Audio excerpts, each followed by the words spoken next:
So imagine you're in a meeting room and you're pitching a concept for a TV show.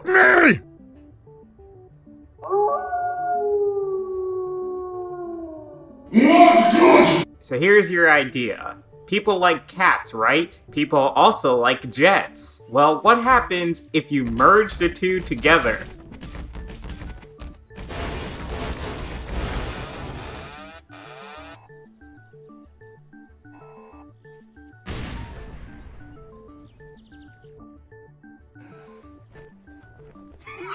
Well, clearly someone liked this because an actual show was made out of this. That show being none other than the thing we're going to talk about today, SWAT Cats. Yeah.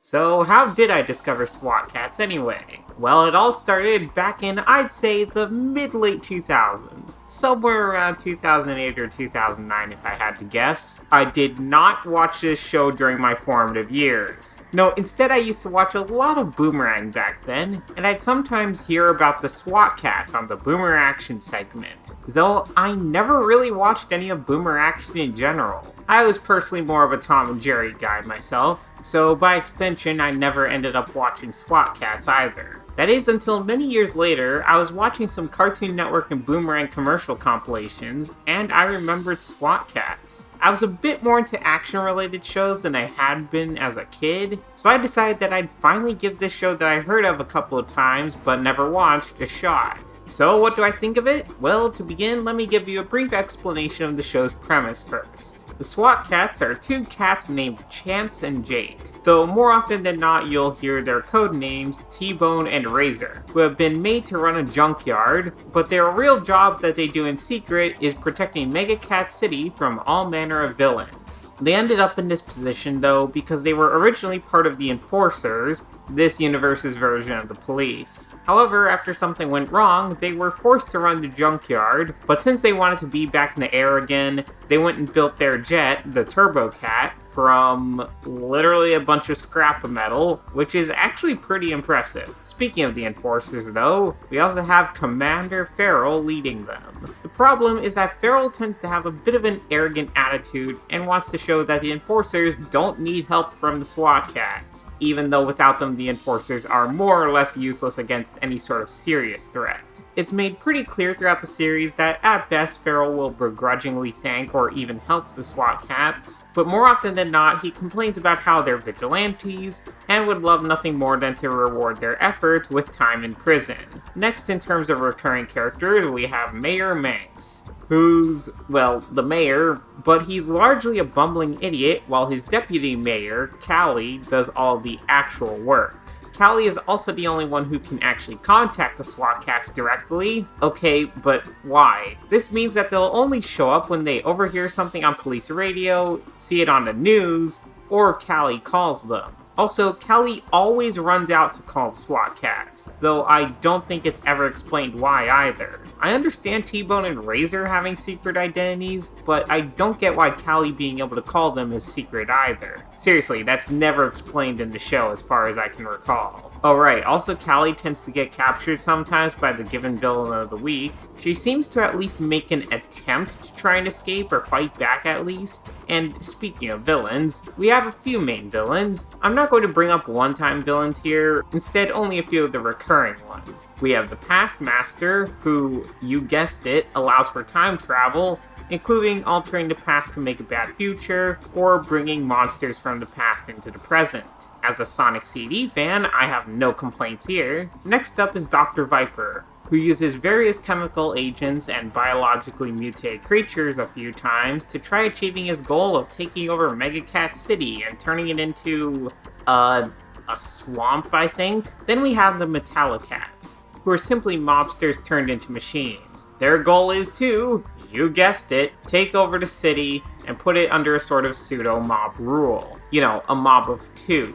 Finally, we have the most arguably evil villain of them all, Dark Cat. Dark Cat wants to, okay, now wait for this, take over the city, but this time by creating anarchy, I think? I don't know, sometimes it sounds like his goal is for power and control, but other times it sounds like it's more about causing as much chaos as possible. But okay, sure, who cares about this villain, right? It's similar to the others. Well, the difference is that Dark Cat is usually one step ahead and can command even some of the other villains, with some difficulty of course. He also has a permanent army of minions at his disposal, something which can't really be said for any of the other villains, who only have temporary help at most, or just work on their own. If this series had been a bit more serialized in structure, I could have easily seen Dark Cat being the true villain lurking in the shadows, while the other villains would have on and off working partnerships with him. I actually think that sort of plot would have been really interesting. Sadly though, this didn't really happen because this series wasn't very serialized. Speaking of the series order though, this series has 2 seasons. I still suggest watching in series order since there are some instances where they'll reference back to a previous episode, but realistically, one could watch most episodes in any order and be fine for the most part. And hey, since we're talking about the seasons already, let's discuss some of the episodes.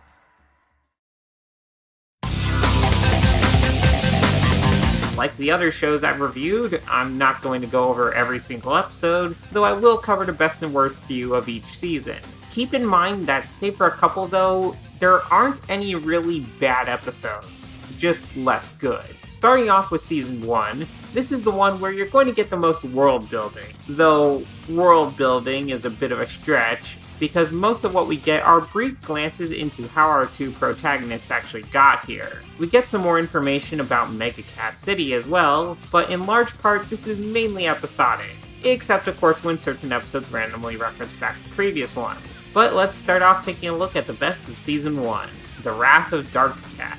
Well, here's an episode that actually has a bit of backstory to it. This episode involves the introduction of Dark Cat, who goes and steals a bunch of nuclear fuel rods in order to power... Okay, let's be honest, it's a nuke. While this is going on, Commander Farrell tries to sneak onto Dark Cat's ship in order to stop him, but this ends up requiring the SWAT cats to go rescue Commander Farrell from a literal volcano. The backstory portion of this episode recaps how the 2 ended up kicked off of the Enforcers and being forced to work at the scrapyard. Ironically, this whole incident was in a failed chase against Dark Cat.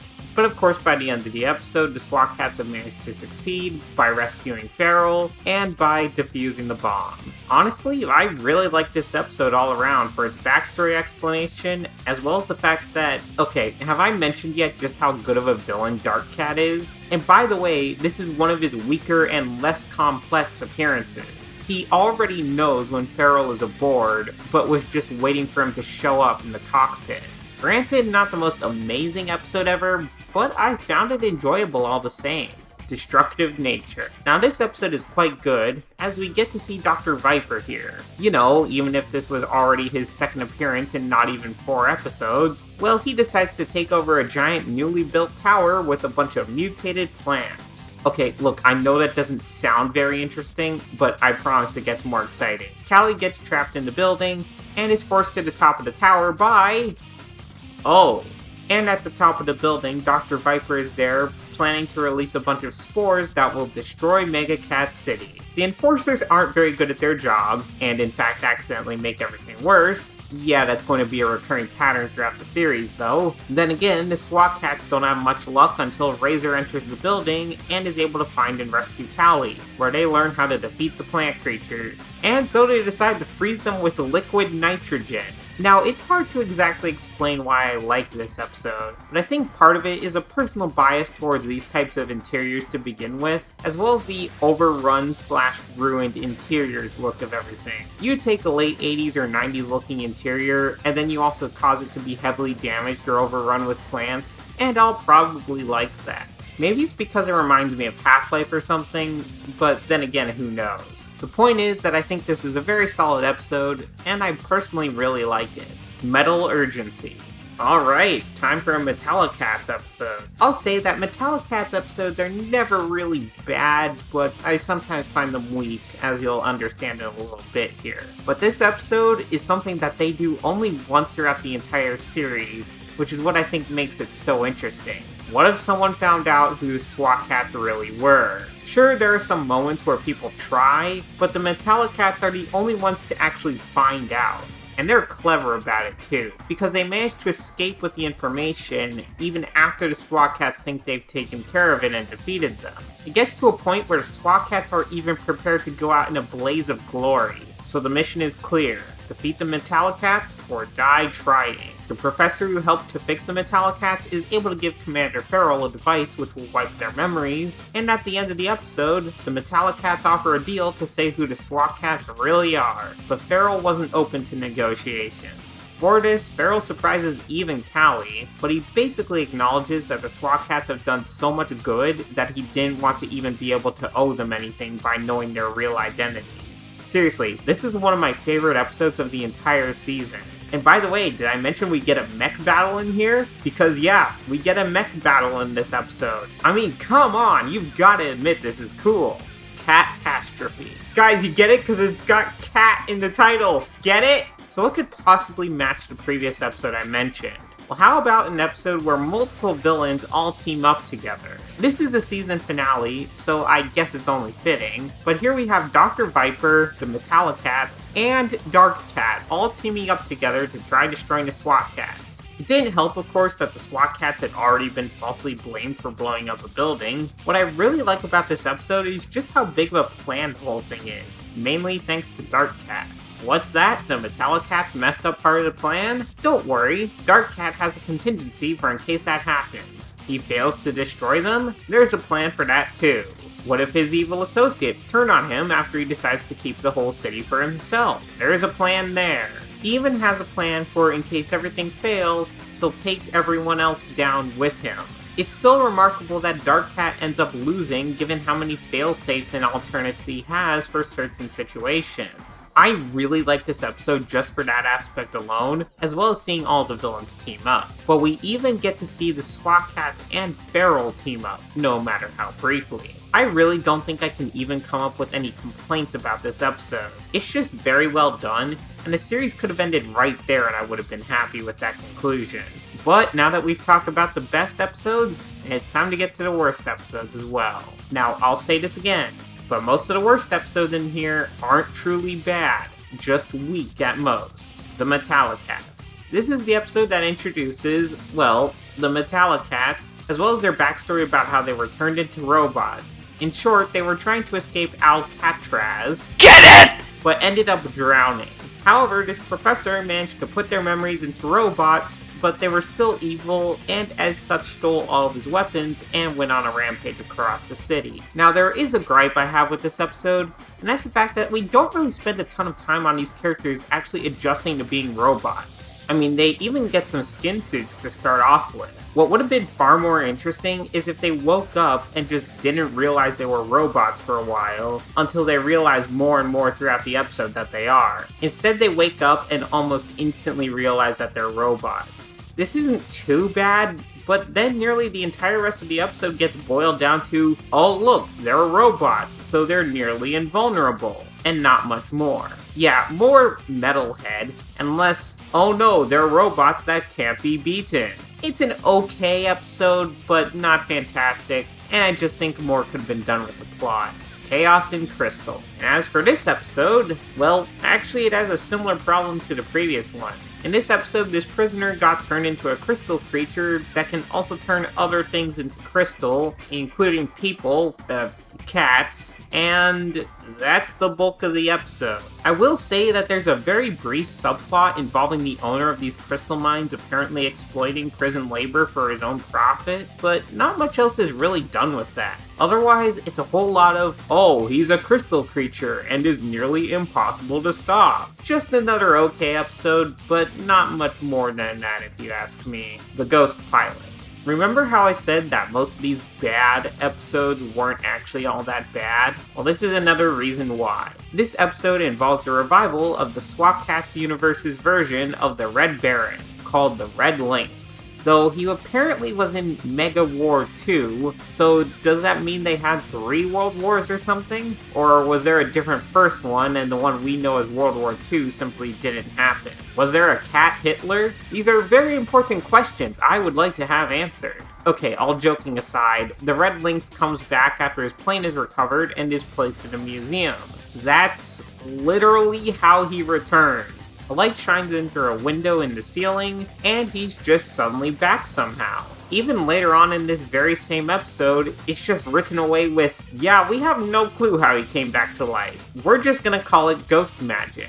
Anyway, he's there to settle his score with none other than the Blue Manx, whose descendant is now alive in the form of Mayor Manx. Unfortunately, it seems everyone else is more or less useless in this episode for one reason or another. And this is the part that bothers me. The only one who can take down the Red Lynx is one of the Blue Manx's descendants. Why? I have no idea. Ghost logic again, I guess. The Enforcers can't take down a World War I era biplane, and while the SWAT Cats can, the Red Lynx just steals a jet. It's an okay episode, just not amazing, and a bit contrived with the plot, because even the episode itself doesn't know why anything is happening. So, those were the best and worst episodes of Season 1. And I'll say that I think Season 1 is still a really good season. I couldn't even think of any really bad episodes, just less good ones. We also did get some world building in here, even if it was rather minimal when compared to other shows I've seen. I still wish that this series was in general a bit more serialized, but I suppose I can understand why it wasn't. It would just be nice to have plots with a little bit more depth as they span across episodes. But now it's time for Season 2.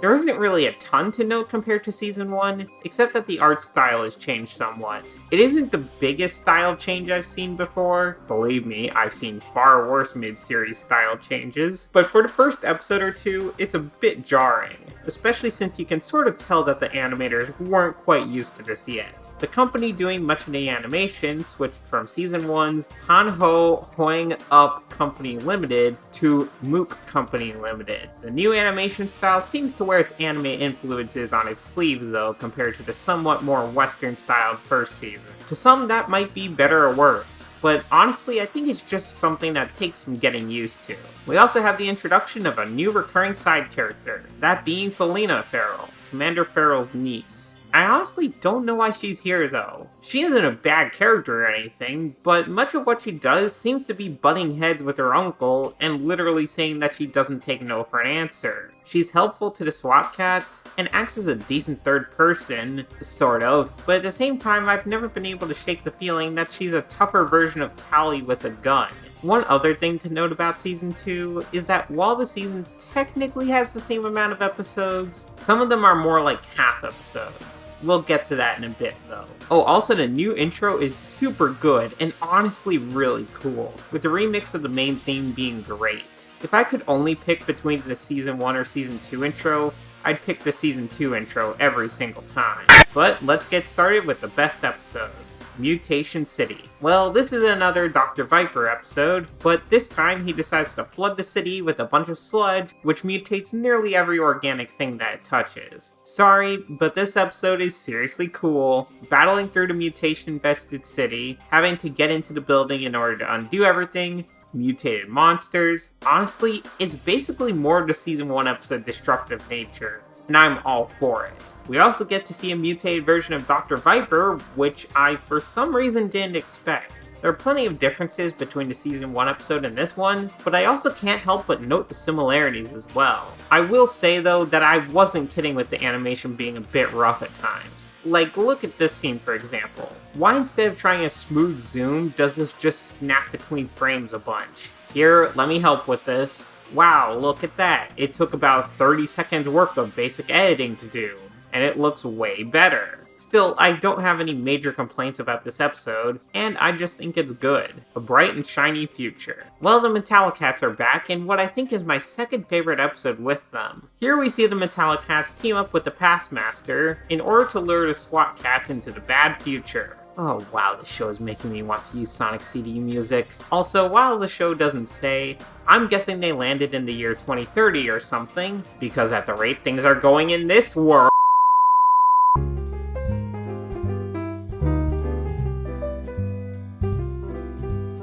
The SWAT cats get shot down, but manage to land just outside the city limits, where they're able to help a resistance group consisting of only a handful of those who hadn't been caught. Even the SWAT cats of this time failed to stop what was essentially a robot takeover, but luckily they managed to solve this by sneaking in as robots, and then having the professor reprogram the once evil robots. So that's great and all, but won't this just happen again if no one warns the professor to destroy the Metallicats? Seriously, at least in the episode they don't seem to mention anything to the professor of that time. Oh well, I guess the future is doomed to repeat itself. Something I wanted to point out was a bit of an Easter egg in this scene, as this HUD where Razor is aiming has this text at the top of the display. "We make out.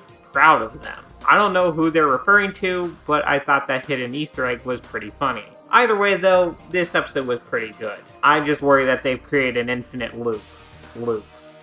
Wind strikes Mutilor. This episode is actually quite different, for you see, the SWAT cats get to go to a place they've never gone before. Space! There's this evil intergalactic alien named Mutilor that's going to steal all of the Earth's water and put it on this relatively small ship. How? By compressing the water! Somehow. Also, before we continue, I just want you to listen to the voice of Mutilor for a moment. Look, Shrag. The cowards are retreating. This vehicle serves me now, Grimalkin. Find them and destroy them! Yup, that's none other than Michael Dorn, who played Worf in Star Trek. I only mention this because while I can appreciate this casting choice, it's also slightly distracting because I just keep hearing Worf yelling at a bunch of cats, and alien cats. But the Enforcers are useless in this episode. What else is new? So the SWAT cats have to go up to the ship to save the day. Anyway, they defeat not Mutilor, and are able to return the water to the planet. Now, honestly, I like this episode, mainly because it's a creative concept. Yes, we've seen plenty of times where certain villains try to take over Mega Cat City, but an alien saying, "Yeah, I'm taking all the water on the planet, and nothing else," I didn't expect that one. I feel like if this was some special or two-parter, this should have had more plot, and I honestly would have preferred if this was a two-parter or something, but given that they only had the standard length episode to work with, I'd say they did a pretty good job all the same. The dark side of the SWAT cats. So who doesn't love a good old-fashioned alternate/evil universe scenario, huh? Would now be too early to make another Star Trek reference? But anyway, this episode is the evil universe trope. The SWAT cats somehow got sent to an alternate dimension where they're actually evil and working for none other than Dark Cat. I said it once, but I'll say it again. Dark Cat should have been the main overarching villain of the series. It was already halfway there, honestly. Anyway, this episode involves the SWAT cats having to fight their evil counterparts. There's a case of mistaken identity, so instead of stopping the evil ones, they get caught and arrested instead. Also, apparently Callie is evil too, and is working for Dark Cat so that she can get some more power out of the whole arrangement. But the good SWAT cats managed to win in the end because, let's face it, they have plot armor. Oh, that and, the whole managing to defeat the bad SWAT cats thing. Now, I do have a couple of small gripes with this episode, one of which is specific to this episode, and another that's just about the trope in general. I wish that both pairs of SWAT cats had done a bit more battling, like a battle of wits. What we had here was also decent, but there are only two real battles between the two groups, and only one of them was a small jet battle. As for the other issue, I've never been big on, wait, do you mean you're not the right one? This is usually okay, whether because the person has just seen them for the very first time, such as when the good SWAT cats see Dark Cat, but it's another thing entirely when it's something like good T-Bone mixing up bad Razor. Oh yeah, he got taller, suddenly got a new helmet, and now has spikes on his gloves, but you didn't notice. That's just a part of this trope that's always bothered me a bit. Oh well, it's a good episode all the same. And hey, we got to hear T-Bone say the word damn. No, I'm not joking, by the way. Listen. Did you find them yet? Damn. That sounds like he's saying damn to me. Alright, now on to Season 2's worst. And unlike Season 1's worst, we actually do have a couple of episodes in here that I don't care for. Razor's Edge. Now this is one of those episodes that isn't so much bad, but just less good. This episode starts off with the SWAT cats trying to chase Dark Cat. However, part of his plan was to intentionally have them fire on him, only to dodge at the last second, which would cause the missiles to instead hit an old building and cause casualties. The problem here? Razor has fired and missed before, causing damage to nearby structures, possibly even injuring others. I guess one could argue the fact that he knew there were injuries is what caused him to leave for a while, but it doesn't make much sense. They've been doing this for years at a minimum, and you're telling me they have never unintentionally injured someone? The good news is that once Razor figures out what's going on and that was all a trick, he gets back into fighting right away, and manages to help T-Bone stop Darkcat. Again, not a necessarily bad episode, but the conflict seems a bit more forced than normal. SWAT Cats Unplugged. So this episode starts off with... What the fuck? Right, so the episode starts off with that. Anyway, this episode involves the SWAT Cats catching a one-off villain called Chop Shop. Meanwhile, though, a scientist has invented what's basically an overglorified weapons jamming system, which this other villain named Hard Drive decides to steal and use to rob an armored train. Of course, this wouldn't be a problem if they used actual bullets. The SWAT Cats come in and get their weapons jammed too, but they manage to stop him by, I kid you not, pouring paint onto his plane. And that's the episode. No, seriously, that's the entire thing. You see, this episode had to share with another episode for its runtime. That means this episode totals not even 8 minutes long. Yeah, it wasn't like 2 half episodes or anything. It was more like one episode got 2/3 of one, and this one got the short end of the stick. The thing that bothers me is that compared to most other episodes, the plot is started and ended before it's even really begun. I think this could have made for a pretty decent episode concept, but as it stands, it's super weak due to it being so short and not having much happen. Cat's Eye News Report. So just from the title, would anyone like to guess why I don't care for this episode? I'll give everyone a few seconds to take a guess. It's because it's another clip show. Pull the trigger! Yeah, you guys have heard it before, but I never liked clip show episodes, especially when they don't add much of anything new. It's just a bunch of recycled clips where at times the dialogue doesn't even fit with the actual animation because they just decide to recycle it instead. I guess the one upside is that they have some pretty neat 3D style animations of the weapons that the SWAT Cats use sometimes, but otherwise, it's a clip show. Now, I've seen some clip show episodes done decently to a point where they're more tolerable, but this really isn't one of them. Oh, and guess what? This is technically the final episode in the whole series. Yeah, I'll pass on this one personally.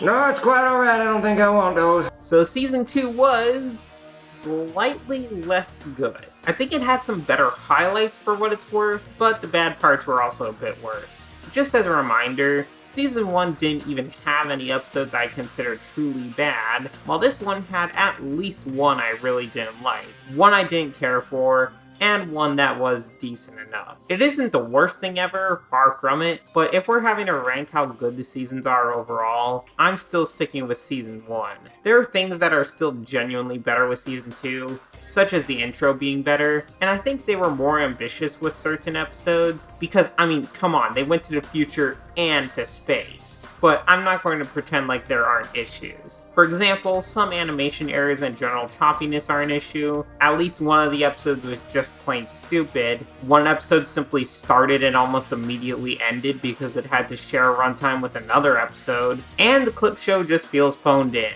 It's still a perfectly fine season all the same though, just not as good as the first one in my opinion. And that's the show. But I still feel like there's something missing.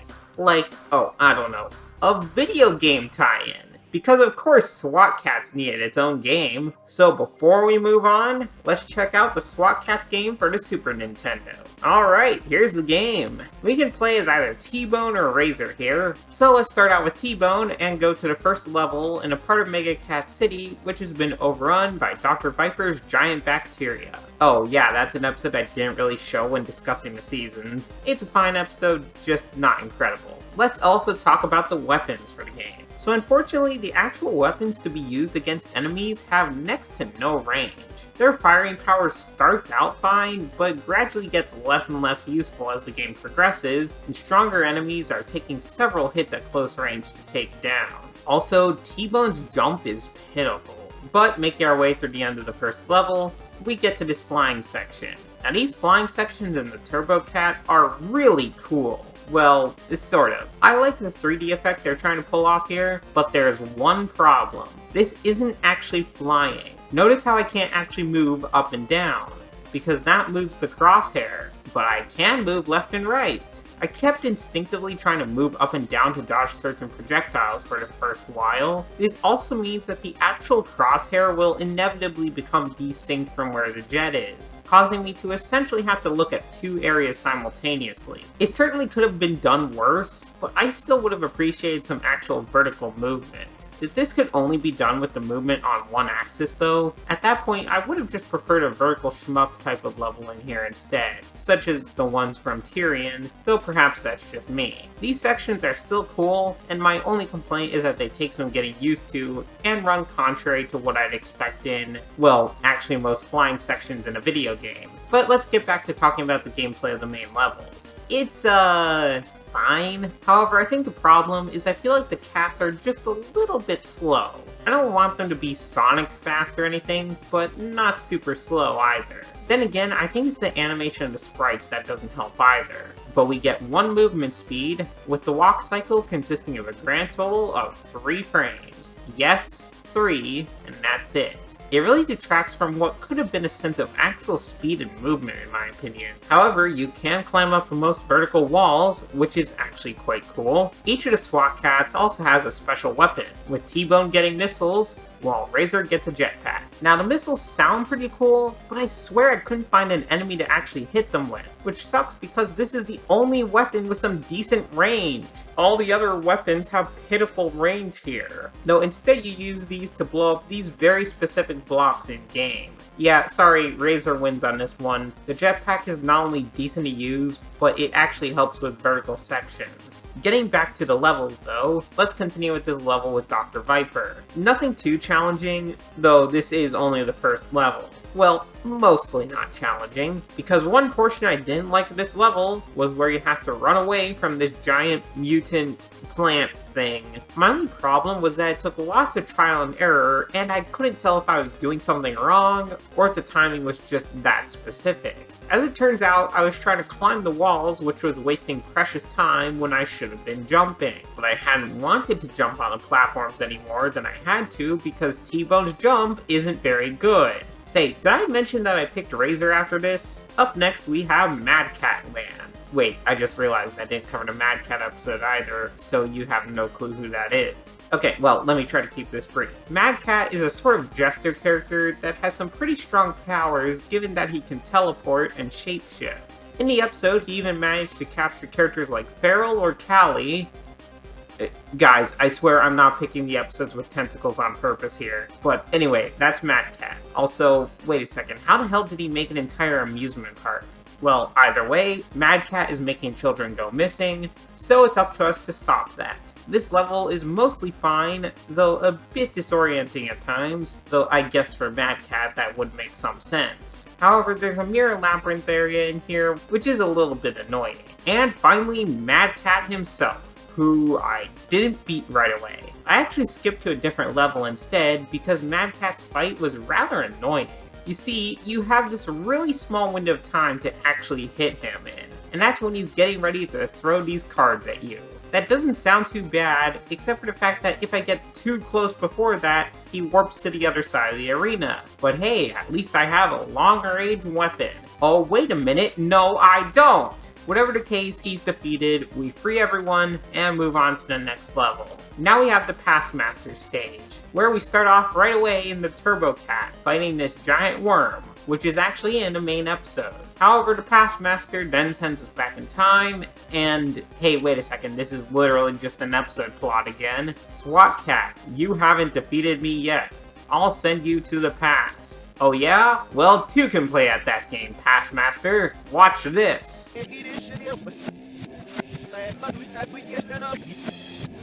Also, yeah, spoiler, but this is the point where I started using Rewind on my emulator. I didn't really need it for a little while, so I used it very sparingly, but oh, we'll get to that later. Anyway, the Pastmaster stage consists of a sort of dark level where we eventually fight this Cyclops. Wait a second, what happened to the dragon? Well, whatever the case, we defeat it, And we also get to rescue Princess Totally Not Callie, much like in the episode. And whoa, what the hell? What did she do here? Did Razor just inadvertently catch something? Well, either way, the next level is the Metallicats, much of which takes place on a subway train that flies. Yes, you heard me right, the flying train. Don't worry though, once you defeat a bunch of enemies, it manages to safely land back on the tracks. Somehow. The actual fight against the Metallicats was actually fairly easy once I figured out what to do. I thought it would be something like trying to get these spiked balls to hit the main portion of their machine, but no, I was just overthinking the fight. And finally, we have the final secret stage of Dark Cat. Now remember how I said I didn't think I really needed the rewind feature before? Well, now is when I actually needed it. The enemies here are far tougher now, easily taking several hits each time to take down even one enemy.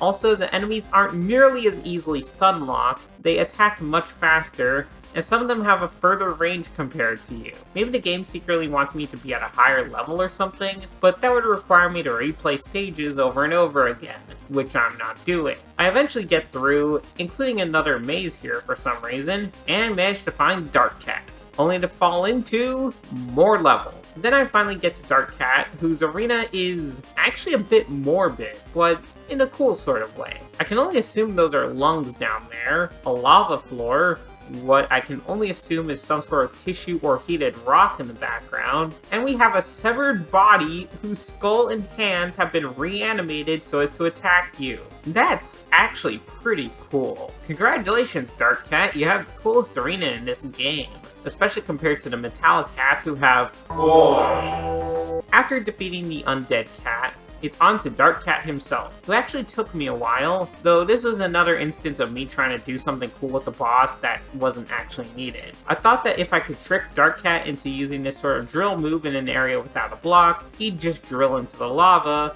and that would destroy him. Sadly, nothing that cool, though I guess the enforcers do need a body to recover. Speaking of which, all the villains are brought into enforcer custody, only for them to immediately escape. Whoops. And that's the SWAT Cats game for Super Nintendo, which I'm giving a resounding It's decent for what it is, but I can also tell that more could have been done with this. The weapon range and the flying segments are two big things I can mention right now. Then again, at least with that second one, I can understand why that would be much more difficult to implement. While the issue with the weapons, okay, seriously, there's no real excuse for that one. Also, unless I'm missing something here, the difficulty curve is sort of insane in this game, so I don't know what's going on there.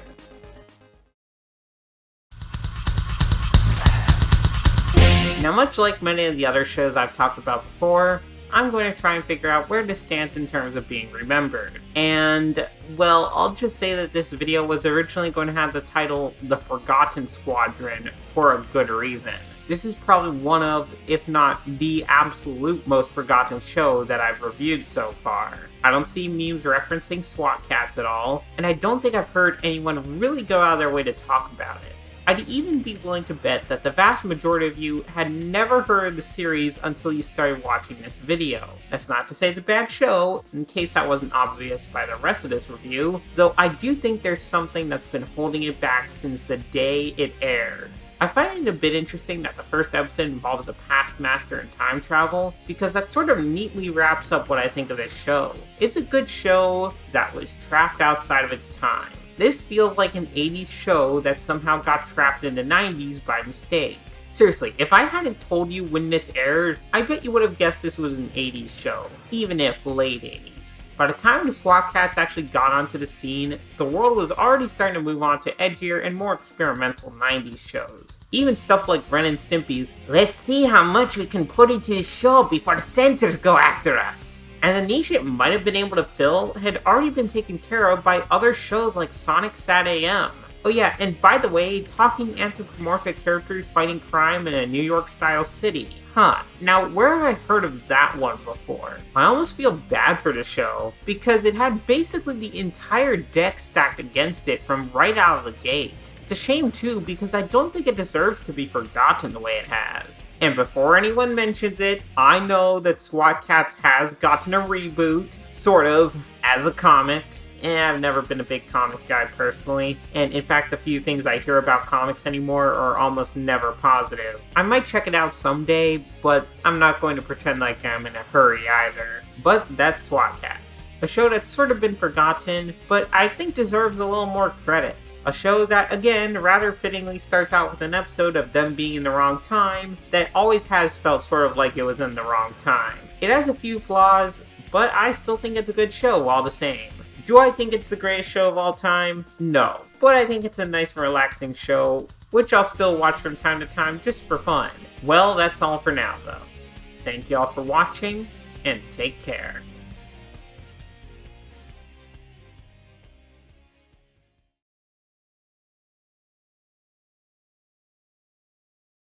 Nice try, SWAT Cats. But you missed.